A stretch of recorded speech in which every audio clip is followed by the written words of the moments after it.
Metal Gear Rising: Revengeance was in development for quite some time, so long in fact that there were often talks of the game's cancellation. Luckily, Kojima Productions made the smart decision to hand development over to Platinum Games, who more than proved themselves as competent developers of action games. Classics like Vanquish, Mad World, and Bayonetta spring to mind here, and with good reason, as Rising certainly feels like a Platinum's games experience, and should be considered one of their finest titles to date. Not many games have the privilege of generating sales on its title alone, but that's an advantage the Metal Gear series has had since the days of Solid Snake's first 3D outing in Metal Gear Solid. Rising is set 4 years after the events of Metal Gear Solid 4, and shows the world in the aftermath of the Patriot's collapse. PMCs, private military companies, have been established around the globe for peacekeeping purposes, who employ highly skilled mercenaries to carry out their work.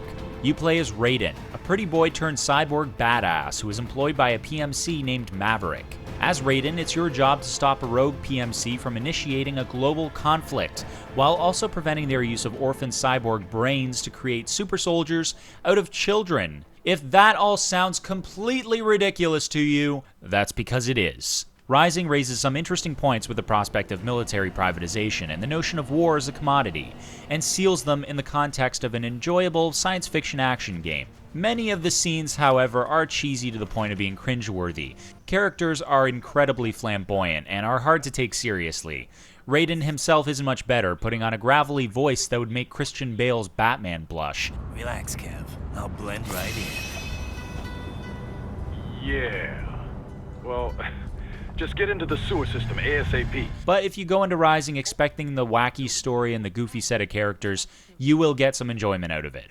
Raiden's main drive for saving the world doesn't solely rely on his sense of justice. As per the title, he's on a path of revenge, wanting to strike back at the guys who almost killed him. Luckily, he's more than capable of pulling this off thanks to his reinforced cyborg body and high-frequency blade. Okay, so your guy has 4 main forms of attack.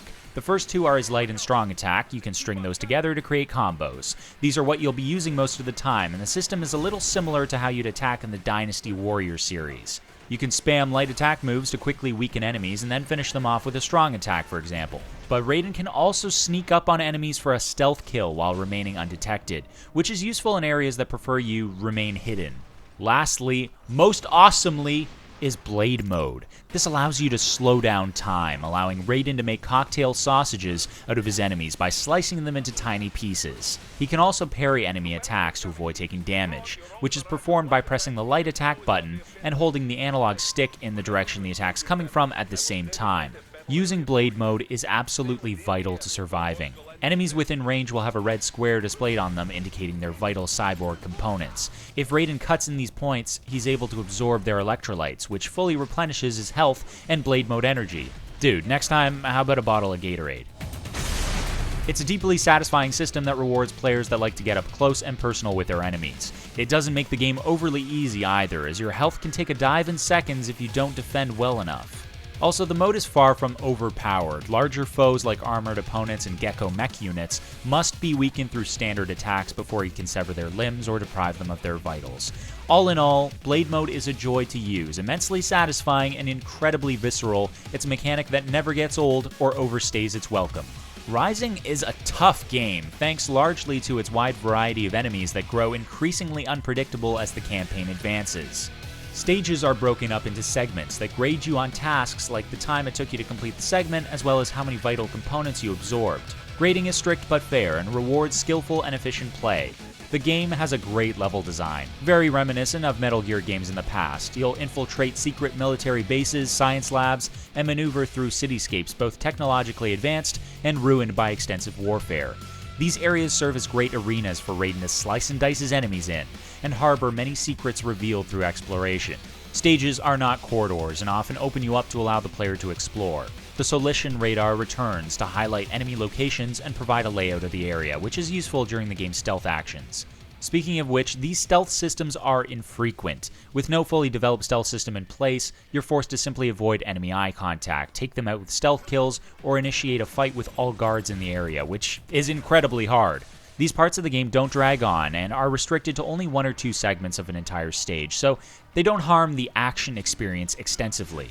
This is not Metal Gear Solid, remember. This is Metal Gear Rising. It's sort of a spin-off of the series and doesn't really devote too much time to the stealth. But hey, for what it does very well. Once you come to the end of the stage, you can upgrade Raiden's weapon and body through battle points accumulated in combat. Fairly standard upgrade fare, like the ability to strengthen weapons, increase your life gauge, learn new weapon skills, but the steady rate at which you're awarded battle points gives a natural feeling of progression, as you get better to meet the game's challenging demands. A lot of the challenge in Rising stems from the most memorable boss fights in recent memory. The game's bosses are all awesome in their own way, and almost all of them prove to be very difficult. Their designs are fantastical, yet remain semi-faithful to the Metal Gear universe in terms of style. The game's more interesting locales do a great job of immersing the player. Character designs are equally imaginative. There's the occasional low-res texture or bland environment design, but there's still a lot to love here. Frame rate rarely drops below 60 FPS, a rarity on consoles with a game that looks as good as this. The campaign does not last very long. On normal difficulty, the game can be beat around 5 to 6 hours, and even less time on subsequent New Game Plus playthroughs. There is a ton of replay value to be had, with unlockable boss weapons, costumes, VR missions, additional difficulties, and so on. Plus, the campaign is a lot of fun. You'll likely want to play through it multiple times. The short campaign and occasional awkward stealth sections do little to spoil the overall quality of the experience. The game's combat mechanics and boss fights offer a healthy degree of substance while also being unashamedly visceral.